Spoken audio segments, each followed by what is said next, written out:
Salutations everybody, it is Matty here today bringing you a little coverage video surrounding all this Star Wars Battlefront pessimism. Oh, it upsets me so much.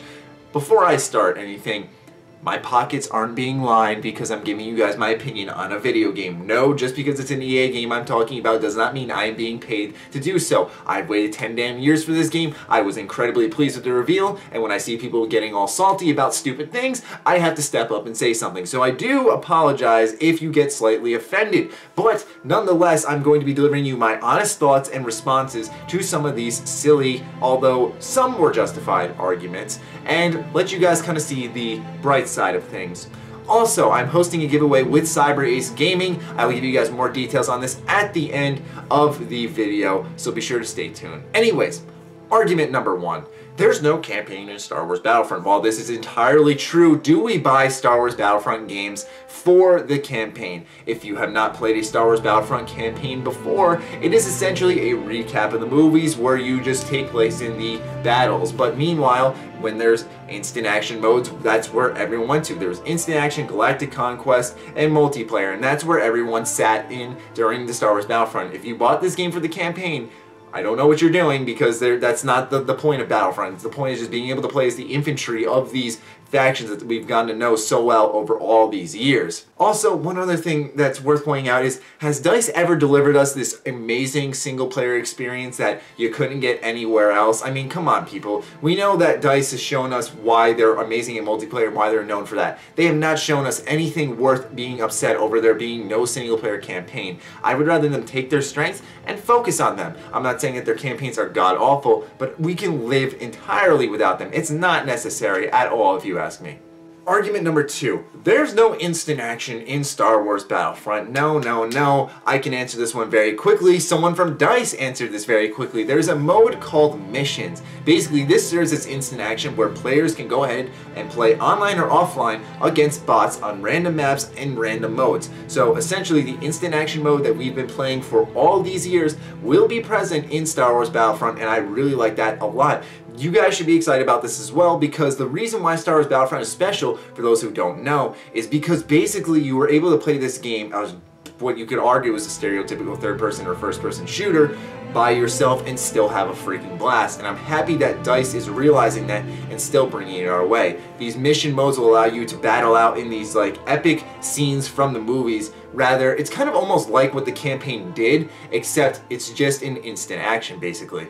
Argument number three, and the only one that I feel is somewhat justifiable, no space battles. Now, the reason why I feel this is a somewhat justifiable argument is because in the PSP games, you were able to go ahead from the ground combat, fly up into the sky, small loading screen, and then boom, you're in space. Now, I don't know why they couldn't do that on the Xbox One, PS4, and PC. I'm kind of confused on why they chose to forego it, but I will step up to bat for them for multiple reasons, because I can kind of see where they were going with it, where I feel like if they included the space combat and the ground combat all in one, in like one entire battlefield like we all imagined, I feel like it would be spread too thin. You know, there'd be so much happening in the sky and the ground combat would be dead. There'd be nothing going on. All the objectives down there would be easy to capture, and vice versa. Now, why they don't have it where it's just a whole separate thing where we could just have a space combat mode in general kind of doesn't make sense to me. I would have liked to go ahead and hop on a Star Destroyer, kind of like we do in Battlefront 2, and destroy it and, you know, just dogfight it out constantly in the sky. But nonetheless, there are still the X-Wing, the Y-Wings, the TIE Fighters, etc. that we are still able to dogfight in above the planetary battles that are going to be hosted. Okay, so it's not like there's no vehicular combat at all. It's still there. It's just that you're not going up into space, which, while can disappoint some fans, me personally, like I said, my opinion in this entire video, I respect yours, respect mine, I didn't like space combat. I really didn't. I liked being on the ground, using my guns, and getting in vehicles there. And if I can go ahead and get up and dogfight above the skies of the battle, awesome. But you know what? I don't think having no space battles ruins the game, but I can understand why fans are upset to that. And for them, I can't fault that. But honestly, I don't see the big deal, but like I said, that's my opinion. I feel it's the only argument that is somewhat justifiable. Argument number four. 40-player matches are too little. Well, if there's been one trend in gaming that's increased since, I'd say, 2013, it's that over time people complain more and more on how there's not enough players in games and that more is better. I think you people need to realize that when a developer decides to make a multiplayer game, they will try out, first off, as many people as they can fit into the game, and they will gradually bring it down more and more and more and more and more and more until it's the optimized level of players that will make the match not too chaotic but not too boring and empty. And apparently 40 was the right match for them. I can promise you, people, I can promise you DICE tried your 64 player formula out and it didn't work. Except that a perfect example is Titanfall, a next-gen only game that was exclusive, and when they announced it's 6v6 only, everyone lost their fucking shit and was like, holy crap, that's not enough players, is this next-gen or what? No, I should just go buy a 360.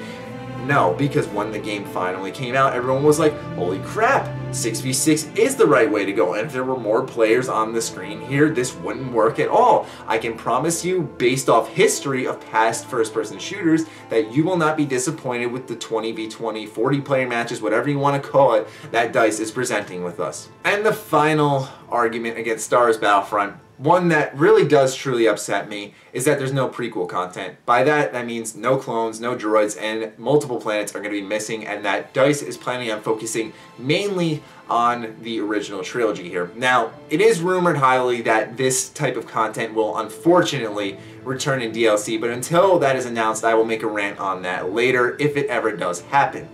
But let's focus on the now. Right now, we only have the original trilogy with a handful of planets featuring tons and tons of maps. That's all we know.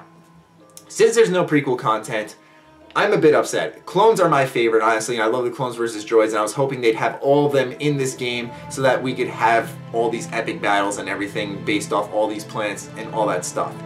But it's not there. And I kind of understand why. You kind of look at how Disney was going with canceling Star Wars The Clone Wars and making Star Wars Rebels. You have Star Wars Rogue One, which is taking place between 3 and 4. You have the new Star Wars Episode 7. You have Battlefront taking place, I think, between Episode 6 and 7 when it comes to the mission modes. Okay, so you get what Disney's kind of doing here, where they're moving past the prequel content and giving us something new.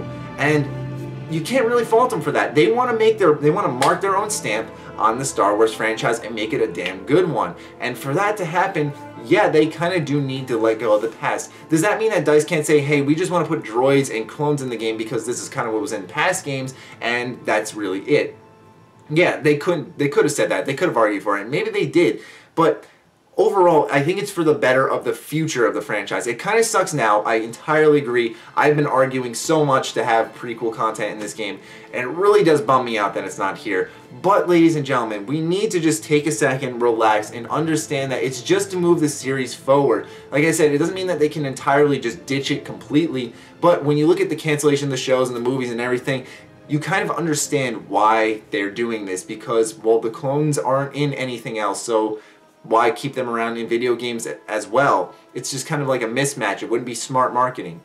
Anyways, those are the 5 main arguments that have been thrown at Star Wars Battlefront. I hope you guys understand and respect my opinion, as I respect yours. If you want to sound off in the comments down below, by all means do so. Before you do, giveaway time. I've never done a giveaway on my channel, but exciting times. One of you is going to win a copy of Star Wars Battlefront for whatever system you choose. Thanks to CyberAce Gaming. Be sure to check him out in the link description down below. He's going to be buying one of you a copy of this game. There will be a click to tweet. You can go ahead, click on that, and it'll say, I like I'm excited for Star Wars Battlefront because, and you'll be able to go ahead and just type in why. Tweet it at me and CyberAce Gaming. It'll be filled out for you. All you have to tell us is why you're excited. And once you send that tweet, boom, you have submitted, and we will contact the winner sometime within the next 2 weeks. And congrats, you have won your copy of Star Wars Battlefront. So exciting stuff. I do hope you guys enter. I'm excited to see what you guys are excited for.